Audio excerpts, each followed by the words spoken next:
Ginataang langka. Hello everyone! Ayan, magluluto po tayo ng langka. So ayan, may frinay po ako na maliliit na hipon and then pork. Ayan, fry lang natin yan.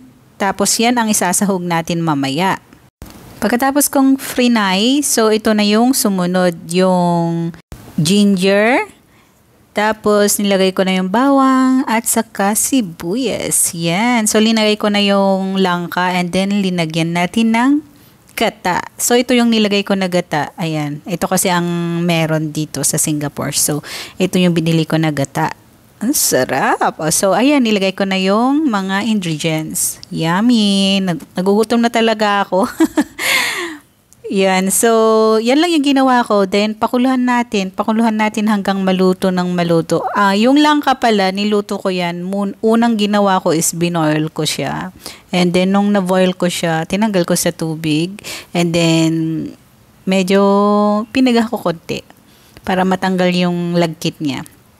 Pagkatapos nun, then niluto ko na siya. Yan na siya, oh. Sarap talaga. Mapapadami na naman yung kain ko dito, mga idol. So, ayan mga idol. Tara, kain tayo. Luto ng ating pagkain. Thank you for watching, everyone. Ayan, maraming salamat po sa mga sumusupport sa akin. Ayan, ang bango. Sobrang bango talaga. Hello guys, thank you for watching. Pa-like, share, comment below para mabalikan ko kayo. Have a nice day. Thank you for watching, everyone.